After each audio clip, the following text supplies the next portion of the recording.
কাতারে নতুন হাইজেনিক আইন, আতঙ্কে প্রবাসীরা। পহেলা ফেব্রুয়ারি থেকে কাতারে নতুন হাইজেনিক আইন কার্যকর রয়েছে। সকল প্রবাসীদের এখনই সাবধান হওয়া উচিত বলে জানাচ্ছেন স্থানীয় বাংলাদেশের কমিউনিটি লোকেরা। সিটির সৌন্দর্য তথা স্বাস্থ্য সুরক্ষায় কাতারে সব পৌরসভা বা বালদিয়া ব্যাপারে শক্ত পদক্ষেপ নিতে যাচ্ছে। প্রবাসী সহজে বোঝার স্বার্থে এই আইনের উল্লেখযোগ্য কিছু অংশ এখানে উল্লেখ করা হলো। রাস্তাঘাটে থুতু বা জনসমাগম জায়গায় ময়লা আবর্জনা বা টিস্যু পেপার, খালি প্যাকেট, চায়ের কাপ, পানির বোতল এবং যেখানে সেখানে থুতু ফেললে 500 রিয়াল জরিমানা।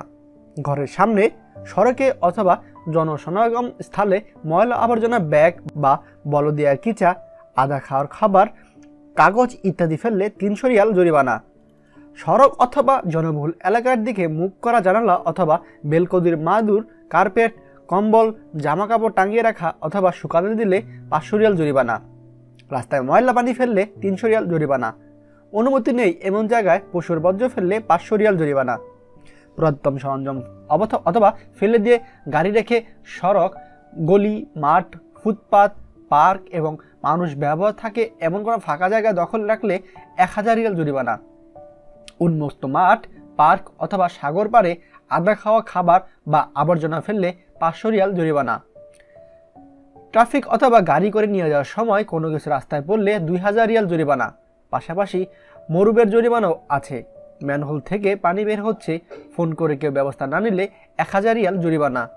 সড়কে অথবা অনুমতি নেই এমন কোনো জায়গায় গাড়ি ধোয়ার কাজ করলে 300 রিয়াল জরিমানা। কনস্ট্রাকশনের বর্জ্য থেকে শুরু করে কোনো ধরনের কঠিন বর্জ্য অনুমতি নেই এমন কোনো জায়গায় ফেললে 6000 রিয়াল জরিমানা। ডাস্টবিনের বাইরে ময়লা ফেললে 1000 রিয়াল জরিমানা। তাই কাতারে প্রবাসী ভাইরা, আপনারা অবশ্যই এই সব আইন অবশ্যই মেনে চলুন, নয়তো আপনাকেও জরিমানা বহন করতে হবে। আমাদের সকল ভিডিও আপডেট সবার আগে পেতে আমাদেরকে সাবস্ক্রাইব করুন।